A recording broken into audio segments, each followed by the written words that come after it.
Salut les amis, cette semaine on développe un petit sujet philosophique japonais et je vais vous poser une question à laquelle j'ai hâte d'avoir vos retours dans l'univers des arts martiaux, parce que dans art martial il y a quand même une notion artistique subjective très présente. Faut-il ou non avoir des émotions? Alors au Japon on a déjà une réponse relativement claire sur le sujet, donc on développe ça ensemble, c'est parti.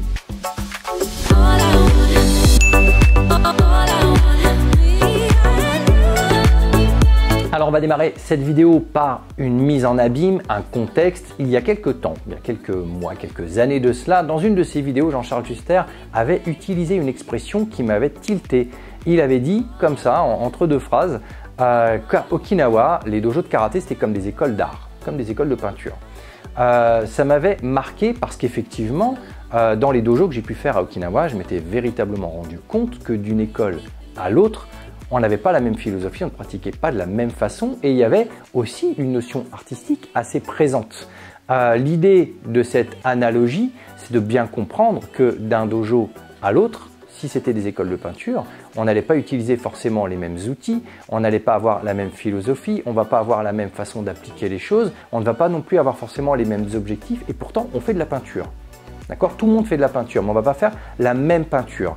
On a cette notion donc de développer des idées artistiques, principalement, sur le thème martial dans les dojos, mais différents d'un dojo voisin. Et à Okinawa, Dieu sait qu'il y a des dojos un peu partout avec des philosophies très différentes. Donc ça, c'est un point de départ d'analyse qui est très intéressant parce que nous, notre karaté en Occident et principalement en France, a un peu cette même perception de se dire que d'un dojo à l'autre, on ne va pas forcément faire la même chose, on ne va pas pratiquer de la même façon parce qu'on a des professeurs qui n'ont pas forcément la même philosophie, la même expérience, les mêmes compétences, les mêmes niveaux ou simplement voilà, n'ont pas fait les mêmes voyages ou les mêmes stages et n'ont pas, on va dire, les mêmes affinités avec la discipline. Donc, forcément, d'un dojo à l'autre, les choses vont changer. Eh bien, en fait, déjà, cette première mise en contexte peut déjà être discutée et donc est discutable. Il faut bien comprendre qu'à Okinawa, on fait du karaté. Et on l'a déjà vu, selon les écoles, ce sont des courants. Les ryu, ce sont des courants. Donc, il y a une histoire, une généalogie, une transmission. Et c'est normal que d'une école à l'autre, on ne fasse pas le même karaté. Parce que la filiation n'est pas la même, l'histoire et les objectifs ne sont pas les mêmes. En France, la plupart des dojos, alors pas tous évidemment, et heureusement, mais quand même on appartient à des voies qui sont précises. Les voies elles sont faites, les voies elles sont là et elles ont été exportées. Nous ici, par exemple dans mon dojo, je fais du Shotokan, comme beaucoup d'autres dojos de mon département. La plupart des dojos, on ne va pas se mentir, c'est du karaté Shotokan. Eh bien, on ne devrait pas avoir de différence de style et de pratique, puisque la notion subjective ne doit pas exister. Moi, ici, je ne suis pas là pour faire mon karaté. Si je fais du Shotokan, je fais la voie de maître Funakoshi. Donc, c'est celle-ci que je dois essayer de transmettre au mieux. Donc, je dois avoir on va dire, un rôle fonctionnel, celui de transmettre. La seule liberté que je vais pouvoir avoir dans cette transmission, c'est une liberté pédagogique, de cette possibilité d'enseigner de manière différente, la manière est différente que le dojo voisin. Mais le socle, la technique, la façon de faire doit être la même. On doit avoir le même karaté avec normalement les mêmes objectifs puisque on doit se calquer sur la méthode de maître Funakoshi. Donc déjà, cette notion artistique et émotionnelle devrait normalement ne pas trop exister puisque je ne suis pas là pour faire ce qui moi me parle. Je ne suis pas là pour mettre en place mes propres émotions au sein de ma pratique, puisque c'est celle de maître Funakoshi que je suis censé transmettre.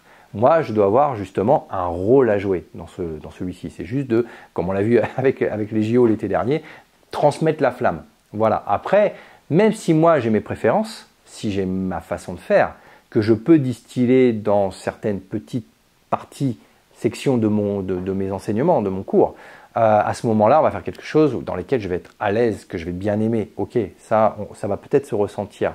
Mais globalement, je dois juste remplir une fonction, celui d'enseigner ce que l'on m'a demandé d'enseigner. Un peu comme un prof d'histoire va enseigner l'histoire du programme de l'éducation nationale qui va être demandé à l'examen du brevet ou du bac et ainsi de suite. Voilà, on n'est pas là pour faire ce qu'on aime uniquement. On est là parce qu'on aime ce qu'on fait. C'est pas pareil, mais on n'est pas là pour faire ce qu'on aime. Donc, il y a une notion très particulière de la mise en place des émotions dans la discipline martiale et souvent, les émotions vont commencer à prendre le pas sur le socle. On a parlé des Kihon et des socles fondamentaux. Parfois, ceux qui se trouvent ça trop pénible, ils vont plus le faire. Ceux qui vont préférer faire du combat et moins de kata, tant pis, c'est pas grave, les katas, on s'en fout, on les fera pas. Et inversement, hein, ceux qui n'aiment pas trop le travail par deux, on va privilégier le travail individuel parce que aussi, on va se calquer, là je parle pour les enseignants, sur nos élèves. Et ça aussi, c'est une erreur fondamentale d'enseignement. On a déjà parfois parlé du rôle de l'enseignant. Un enseignant, il a un rôle, il a une fonction. Et sa fonction, c'est d'enseigner le spectre de la discipline. Or, on l'a bien vu sur le terrain, d'un point de vue très pragmatique, on a des élèves, on sait parfaitement ce que savent faire nos élèves, ce qu'ils ne savent donc pas faire, quels sont les points de difficulté. Et donc, on sait bien forcément de ce constat ce qu'ils aiment faire et ce qu'ils n'aiment pas faire, puisque la nature humaine n'aime pas faire ce qu'elle n'arrive pas à faire. Et déjà, la plupart du temps, on l'avait déjà vu dans les tutos pédagogiques, je n'y arrive pas, donc je n'aime pas. D'accord ? On n'est pas là en train de se dire, normalement, ça devrait être séparé, ces deux émotions-là. D'ailleurs, ne pas y arriver, il ne devrait pas être, on va dire, une base émotionnelle. C'est un constat, c'est un fait. Il y a une mission à remplir. Est-ce que tu arrives ou non à atteindre l'objectif? Si tu n'y arrives pas, c'est un constat, c'est pas un jugement. Donc, on n'est pas en compétition, où il y a un jugement. Là, on n'est pas dans le jugement. Tu as juste quelque chose à faire et tu as des difficultés pour y arriver. Mais la plupart du temps, la nature humaine fait que si je n'arrive pas à faire quelque chose, je vais y mettre une émotion de rejet parce que je n'aime pas ne pas réussir, je n'aime pas l'image de moi qui ne réussit pas et ainsi de suite. Donc, rapidement, on sait que les élèves ne vont pas apprécier certaines formes de pratique puisque sur ces certaines formes, elles ne vont pas forcément y parvenir tout de suite ou elles vont y trouver les difficultés, voire elles ne vont pas y arriver. Résultat, en tant qu'enseignant, c'est parfois compliqué de mettre en place des exercices sachant que les élèves ne vont pas aimer.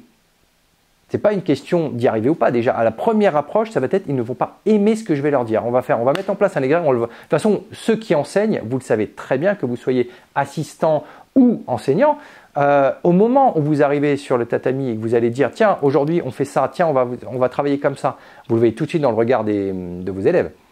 Tiens, vous allez voir que ça va, ah cool, on va faire ça. Même les gamins, alors les gamins, ils vont carrément vous le dire. Les enfants, on va faire, même sous couvert pédagogique de faire un jeu, de les amuser, vous allez voir, ouais, super. Et puis très vite, vous faites un truc qui semble rébarbatif, ils vont se fermer, oh, c'est nul.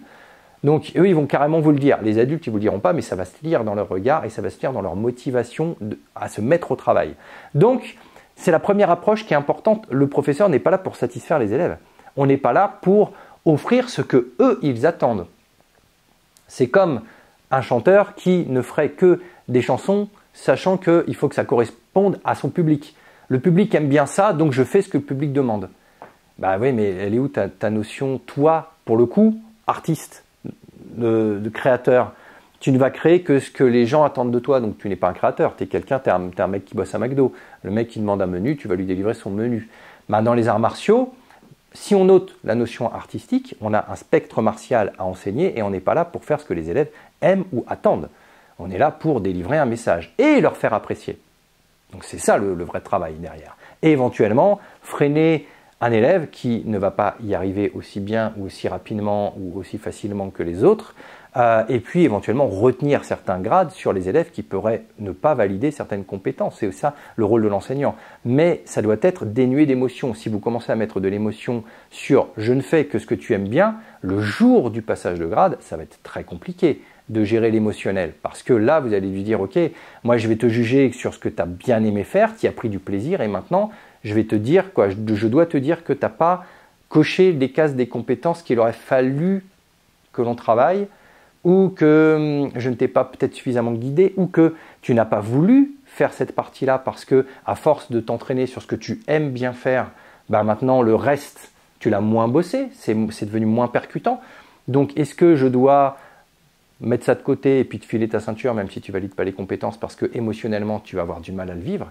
Ou est-ce que je dois essayer de remettre les points sur les i en disant ok, tu as pris du plaisir à faire ce que toi, tu aimes bien faire, ton domaine privilégié de compétences. Mais ça, il faut le bosser aussi, je te l'ai déjà dit, ça c'est important de le corriger. Si tu ne le corriges pas, tu ne peux pas avancer correctement et tu vas commencer à dériver vers quelque chose qui sera moins qualitatif ou au niveau des exigences qu'on met en place, ne va pas cocher les cases.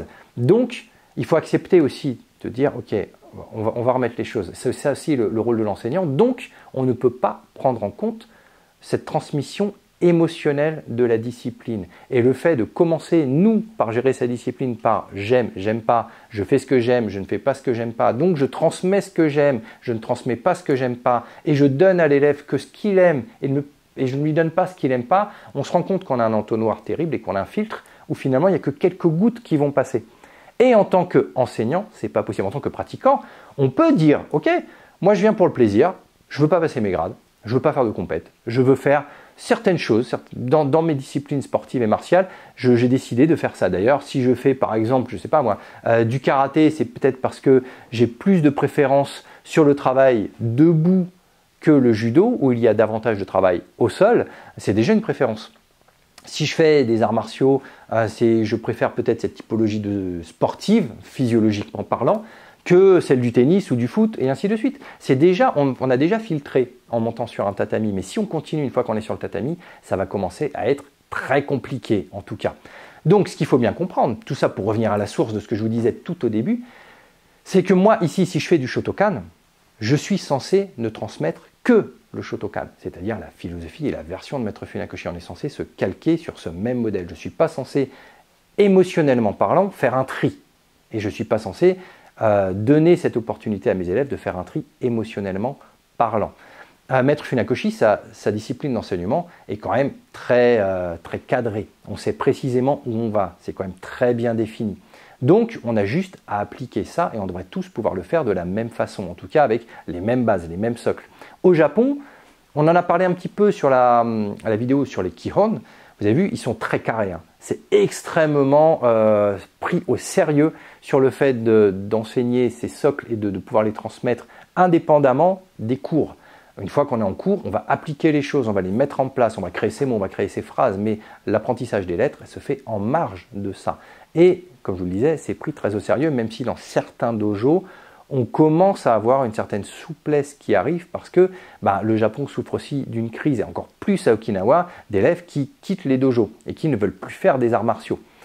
Donc, parfois, on édulcore un petit peu les choses, mais c'est vrai qu'en Occident, on part souvent à l'extrême, c'est-à-dire que très vite, c'est le jeu qui va primer, et on le voit souvent dans la compétition, hein, jouer et mettre de la pédagogie ludique et du plaisir dans l'apprentissage, ça donne plus de résultats. Parce qu'on est plus motivé à vouloir prendre du plaisir à faire quelque chose. Donc si on y met plus de motivation, la synergie sera plus importante et le résultat devrait normalement être un peu plus impactant d'une certaine façon. Ça, c'est une philosophie qui est très occidentale, c'est absolument pas la philosophie japonaise. La philosophie japonaise, même si le plaisir vient parfois de l'esprit d'équipe, l'entraînement reste extrêmement rigoureux et ils ont des méthodes pour ça. C'est-à-dire qu'on sait bien au Japon que de manière générale, sociologiquement parlant, les Japonais ne laissent pas transparaître leurs émotions. Je travaillais longtemps au Japon et c'est une des premières choses qu'on m'a dit il y a plus de 20 ans quand je suis arrivé dans une boîte de design. J'étais designer à Tokyo dans l'agence Landor Associates qui est vraiment au centre de Tokyo. Et une des premières choses, il y avait donc un directeur artistique qui venait de Malte, il y avait du monde qui venait un petit peu de partout, c'était très très hétérogène. Et bien la première chose qu'on m'a dit c'est tu vas voir Cyril, fais attention, les Japonais ils restent très fermés. Qu'ils aiment pas, que ça les amuse ou que ça les énerve, ils ne montreront pas des choses. Donc parfois, tu as l'impression de parler un peu dans le vide sans que la personne soit impactée par ce que tu lui dis, en fait. Ou même ou ne semble intéressé. Il m'a dit, c'est une façade, c'est juste un visage. Ils ne montrent pas leurs émotions, alors que peut-être, en fait, tu viens de déclencher des choses émotionnelles chez eux. Mais ils ne vont pas te le montrer, ils vont très peu le partager. Sauf certains profils, parfois un peu plus occidentalisés, ceux qui ont voyagé, ceux qui sont ouverts sur le monde vont peut-être déjà mieux comprendre ces codes et vont peut-être les utiliser. Mais effectivement, dans tous les voyages, j'en ai fait plus d'une dizaine au Japon, je me rends compte que un Japonais se masque complètement et le nombre de fois dans le biais de mon travail, lorsque je vais pour faire des reportages, ou en tout cas pour mettre en place des choses, pour avoir des autorisations, le nombre de fois où on me salue en me disant oui, oui, et qu'en fait, ce oui, oui, il veut dire non, non, que ça ne se fera pas, mais on ne me le dit pas clairement, on me dit oui, on me donne un cadre qui est formaté comme ça, et c'est derrière que ça va être problématique. Donc, sous couvert d'une forme de respect et de, on va dire, de bienveillance sociale, il y a vraiment des traditions, hein, des us et coutumes, il y a des codes sociaux qui se mettent en place.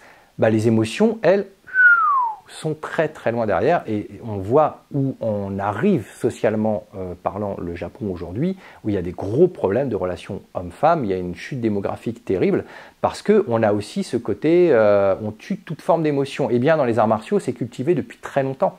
Et d'ailleurs, pourquoi est-ce que l'on fait ce mokuso au début de la séance? C'est aussi pour faire une séparation. Alors quand j'étais tout petit, quand j'ai commencé les arts martiaux, on me disait cette minute-là sert en fait à ce que tu fasses le vide afin que les émotions que tu as eues dans ta journée ne viennent pas impacter ta pratique. Si tu es un peu énervé, bah, c'est le moment de couper tout ça, de faire comme, vous savez, le double vitrage. On a une zone de vide, normalement, de vide absolu.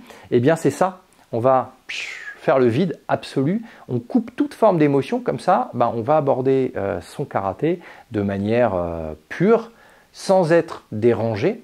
Et c'est aussi pour ça qu'on dit souvent, on fait le vide, ou on en a déjà parlé dans certaines vidéos, on fait le plein, c'est-à-dire faire le vide, c'est aussi se couper de toute forme lorsqu'on va présenter par exemple un grade ou un kata. On essaie de se couper, non pas forcément de ce qui se passe autour, mais de l'émotionnel qui serait lié à ce qui se passe autour de soi, pour pouvoir ne délivrer que le message le plus pur et le plus naturel par rapport à la pratique. C'est aussi très Bushi dans cette notion d'aborder les choses.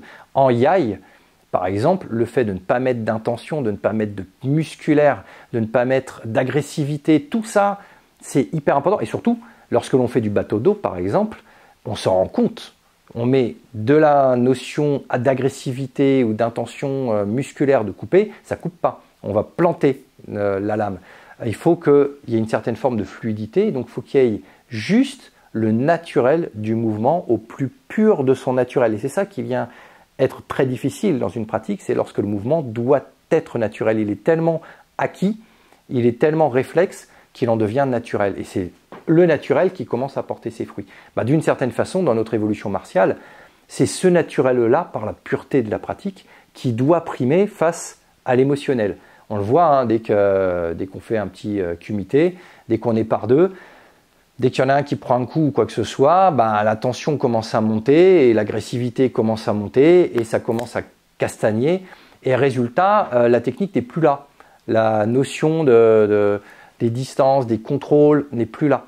On va perdre beaucoup de choses parce qu'on va avoir l'effet tunnel lié à l'émotion et le reptilien qui veut reprendre le dessus va corrompre beaucoup de choses sur la pratique fondamentale. Et c'est vrai que le principe de différence entre les arts martiaux japonais et les sports de combat occidentaux, c'est justement, il y en a un qui va être porté sur l'émotion d'une certaine façon, laisser le corps venir prendre la testostérone, prendre tout ce qui va être de l'émotionnel physiologique qui va nourrir justement cette intention de combat. Et de l'autre côté, on a quand même au Japon cette philosophie de ne surtout pas laisser paraître l'émotion pour n'appliquer qu'une méthode qui est très pure. Et ça fait penser d'ailleurs, je pense que vous aussi, vous en avez déjà eu des interventions de pompiers dans vos clubs. J'espère pas, si ce n'est pas le cas, tant mieux pour vous. Hein. Mais nous, en self, c'est déjà arrivé malheureusement plus d'une fois sur des cassures ou des luxations. Lorsque la tension vient monter un peu trop entre deux combattants, on voit que les pompiers, ils appliquent une méthode qui est extrêmement... C'est une recette. Ils ne mettent pas d'émotionnel. Ils ne peuvent pas être impactés par l'aspect émotionnel de la situation. Ils sont très mécaniques. Et d'une certaine façon, nos arts martiaux, c'est aussi pour ça qu'on a cette espèce d'austérité. Elle se veut très mécanique dans sa forme. Et bien sûr, pour que le fond soit transmis le mieux possible. Donc, j'en reviens à ma petite question du début. Selon vous, est-ce que l'on doit mettre de l'émotion dans ce que l'on fait? Alors attention, c'est-à-dire, c'est très compliqué. Moi, j'y trouve beaucoup de plaisir à travailler dans l'austérité. Donc émotionnellement, ne pas mettre d'émotion me procure de l'émotion. Vous voyez, c'est une sorte de paradoxe. Mais en même temps, j'aime beaucoup aussi quand on est surtout dans les cours de self-défense, lorsque l'on va commencer à faire des entraînements un petit peu, soit des entraînements de groupe, où il y a cet échange aussi social. Il y a parfois des jeux de résistance que l'on va faire sous couvert de jeux pédagogiques qui sont très amusants aussi, où on va pouvoir se marrer. Et puis si on aborde un contexte qui est un petit peu lourd comme celui de l'agression, ça peut être bien d'y mettre un peu d'humour, donc de mettre aussi de l'émotion. Mais justement, où et comment on place ce curseur-là selon vous?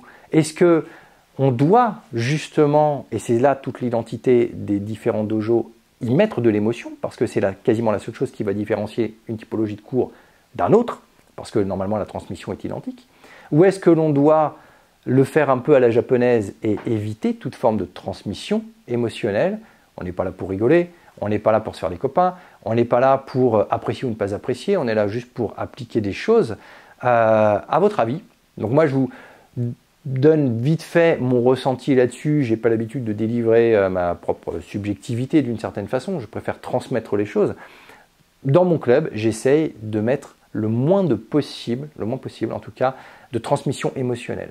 Déjà, je ne le fais pas par rapport au spectre des arts martiaux. Je ne fais pas de distinguo entre ce que j'aime et je n'aime pas personnellement. J'essaie de tout donner, de tout transmettre, à un point où justement, vous l'avez vu sur la chaîne, il y a 2 ans, je me suis mis à faire de la compétition alors que fondamentalement, je n'aime pas ça, pour justement montrer, pour essayer de me mettre au défi, d'essayer de faire des choses que je rejette fondamentalement. Donc ça peut être une façon d'apprendre aussi sa discipline, en tout cas d'en apprendre tous les recoins, mais j'essaye aussi de ne pas me caler sur ce qu'aiment ou pas mes élèves, en me disant, ok, je vais essayer de trouver pédagogiquement une méthode qui va faire en sorte qu'ils apprécient ou qu'ils réussissent à faire les choses. Ça va être un peu ça mon objectif pédagogique. Mais la base martiale, elle doit quand même être transmise. Ça va être un peu ma recherche. Maintenant, je n'essaye pas et je ne cultive pas l'amitié élève-sensei, même si elle est souvent naturelle et que j'apprécie fondamentalement mes élèves. J'essaye de ne pas la cultiver outre mesure pour ne pas corrompre le lien un peu sacré qu'il peut y avoir entre le sensei qui doit transmettre et qui doit juger. Si je viens trop dans l'émotion, le jugement pourrait être ensuite mal vécu, surtout lors d'un grade, si je dois commencer à mettre des limites ou refuser des grades. Donc, je dois trouver une justesse. Et cette justesse, la plupart du temps, elle part sur le fait de ne pas injecter d'émotion et donc de le faire un peu plus à la japonaise. Et c'est vrai que lorsque au Japon, encore une fois, à Waseda, on en a parlé il y a 15 jours dans les Kihon, j'arrive et que je vois le sensei qui dit aux nouveaux arrivants, enfin aux nouveaux, il les connaît déjà depuis quelques mois, reste sur le côté, t'as pas le droit de monter sur les tatamis, t'as pas le niveau, enfin, waouh, ça paraît extrêmement violent, mais en même temps, en disant les choses très clairement, on sait à quoi s'attendre. Il n'y a pas de déception ultérieure. On doit, si je suis pas capable d'accepter ça, j'ai pas l'humilité ou l'ego pour accepter ça, ben je m'en vais. Ok. Et le sensei va dire, moi je préfère que l'élève il parte s'il n'a pas le mental pour accepter ça, pour accepter sa condition de débutant, sa condition de ne pas savoir faire. S'il n'est pas capable d'encaisser ça, ben, il peut faire autre chose. Va faire du tennis, va faire une autre discipline qui peut-être va te correspondre.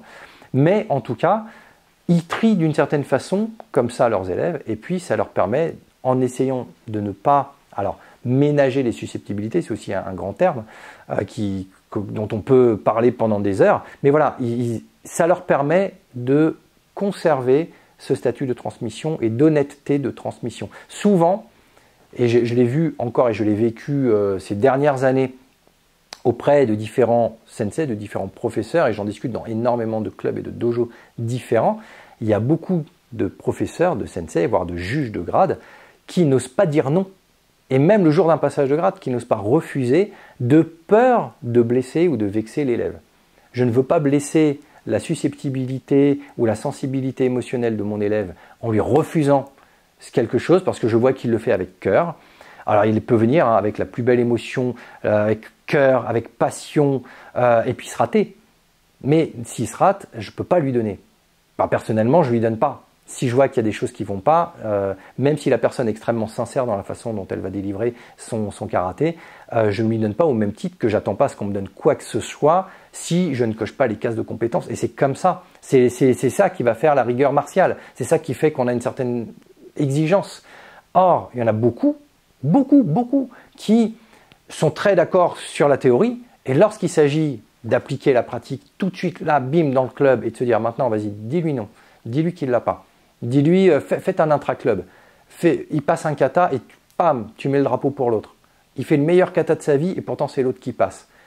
Lis sa déception, sois capable d'infliger cette déception à ton élève. Sur le coup, tu ne le vis pas bien parce que tu sais que tu vas blesser quelqu'un, tu sais qu'il va mal le vivre.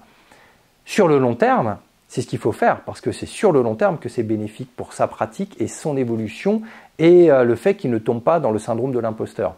Donc, il va falloir aussi apprendre à faire ça quand on est enseignant, c'est-à-dire apprendre à dresser des limites et des barrières pour pouvoir pratiquer le plus humainement possible, certes, mais jusqu'à une certaine limite, parce qu'on n'est pas là pour faire de l'humain, on est là pour faire de la méthode martiale. Et la méthode martiale doit primer. Et l'honnêteté de la méthode martiale, pour moi, doit primer sur toute forme d'émotion. Donc, si on doit blesser un élève dans son petit ego intérieur, en lui disant qu'il ne fait pas correctement ou pire, qu'il n'obtient pas un grade, s'il faut le faire, il faut le faire. Moi, je l'ai vécu en tant qu'élève à l'époque, j'en ai pas été traumatisé outre mesure. Et j'ai même en Dan, mon premier Dan, à l'époque où c'était encore le tronc commun le soir, le vendredi soir, et le spécifique le lendemain, j'ai été dégagé sur un kata qui visiblement ne plaisait pas à mon jury. C'est comme ça. Sur le coup, tu ravales ta fierté, tu dis je pensais que, quand même, je comprends pas. Alors, la nature humaine fait que c'est toujours de la faute des autres. Quand on n'y réussit pas, on y trouve toujours 1000 excuses, et puis en compétition, ça va être le tatami, ça va être ci ou ça. Et puis finalement, vous savez, en début de l'été, je vous ai fait un petit tuto sur la Japan Expo. On a vu l'équipe de France, on a vu des kata performeurs faire des choses, et ça m'a fait sourire, parce que sur place, vous savez, c'est des tatamis qui sont amenés par l'organisation, il y a des trous béants entre des tapis. C'est impraticable. Pas une fois ils ont regardé par terre. Ils s'en foutent complètement. Ils sont là, ils marchent, le gars il enchaîne 2 sauts, 3 sauts, il fait sa démo, mais le sol, il n'a même pas jeté un œil par terre sur est-ce que c'est bien, est-ce que c'est pas bien, est-ce qu'il faudrait pas resserrer les tapis. Donc ça aussi, ça me dit ouais mais ceux-là ils sont champions, ils sont à un tel niveau qu'au final, ça c'est facultatif. Et on l'a déjà vu aussi avec des musiciens qui prennent des jouets pour faire des performances incroyables, comme quoi parfois l'outil ne les dérange pas trop en soi quand ils sont compétents et performants. Donc ça m'a amusé parce qu'effectivement, plusieurs fois en compétition, lorsque je me suis essayé et que ça passe pas forcément ou que j'ai été déconcentré, j'ai l'impression d'avoir été déconcentré, mais il y a tout qui me déconcentre. J'essaie de me trouver des excuses. Ouais, mais le tatami, puis il y a un mec qui a crié, et puis il y a la lumière qui fait que, et puis voilà, on a tous 1000 excuses lorsqu'on perd. Mais c'est important de passer par là. L'échec fait partie de l'apprentissage aussi des arts martiaux. On le dit souvent, et puis c'est un proverbe japonais quand même, un petit peu. Tomber 7 fois, se relever 8.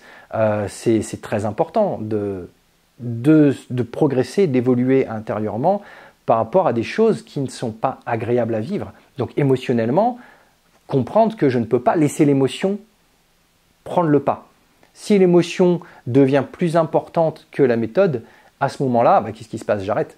Parce que j'ai pas envie de me voir échouer, j'ai pas envie de m'entendre dire que je n'ai pas le niveau, j'ai pas envie de vivre cette émotion d'échec. Donc, j'écoute mes émotions et je me dis, ok, je vais aller faire autre chose parce que ça va être trop dur à vivre pour moi de me dire que c'est trop dur. Donc, je vais là où c'est facile. Comme ça, on me dira que c'est très bien et je serai content. Donc, au final, ce n'est même plus un rapport à une discipline martiale, c'est juste un rapport à sa propre émotion et sa propre acceptation d'un refus. Donc, c'est quelque chose à travailler profondément en soi. C'est pour ça que quand je vous dis que le système émotionnel est pris très au sérieux au Japon, c'est qu'à partir du moment où on laisse s'installer, on va dire, l'émotion de tout à chacun, de pouvoir vivre sa discipline d'un point de vue donc émotionnel, Ça veut dire qu'on va commencer à ne pas vouloir blesser ses susceptibilités ou prendre en compte que son évolution doit se porter sur l'émotion et que si jamais il n'est pas content, il va partir. Et pourtant, il y a de nombreux clubs aux alentours qui fonctionnent sur ce principe-là. À savoir, on ne veut pas perdre les adhérents. Donc on sait très bien que si on ne lui donne pas, il risque de partir. Mais justement, s'il part, il y a peut-être un enseignement, au-delà des arts martiaux, à lui transmettre. Celui que tu peux échouer, mais continuer. En fait, il y a, vous savez, de quand Frank Ropers en parlait dans certaines vidéos de défense, il n'y a que deux profils dans la vie, il y a les forts et les faibles. Voilà. Tu t'es de quel côté? Tu es celui qui te dit, ok, c'est difficile, mais si j'essaye pas, j'y arriverai pas. Ou l'autre, c'est difficile, j'ai pas envie de me prendre la tête, je préfère ne pas me voir, éventuellement me mettre en condition d'échec. On l'a vu aussi il y a 2 ans dans Le rêve de l'artiste, qui était une vidéo pédagogique qu'on a fait durant l'été. Je préfère ne pas faire que de me voir en posture potentielle d'échec. Parce que les conséquences, si j'échoue, ne seront pas faciles à vivre. En tout cas dans ma tête, dans mes émotions. Donc je préfère ne pas faire.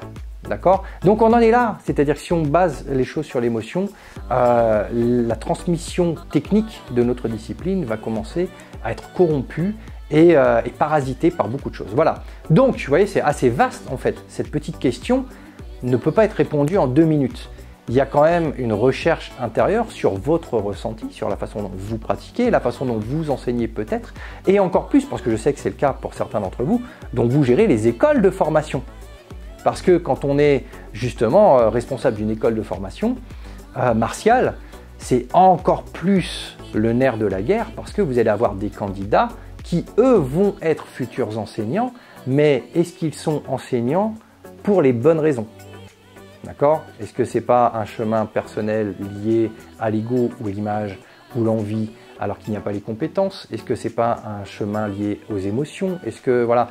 Donc là, il y a un travail de dénouer qui est extrêmement compliqué. C'est vrai qu'on n'en parle pas suffisamment, mais aussi le travail d'être formateur en école de formation, c'est ça. C'est analyser les comportements et les profils de chacun pour voir est-ce qu'ils sont sur le bon chemin lorsqu'ils vont enseigner. Parce que si eux déjà ne sont pas sur le bon canal, ça va être très dur d'avoir des élèves, leurs élèves en face qui auront les bonnes directives, les bonnes compétences.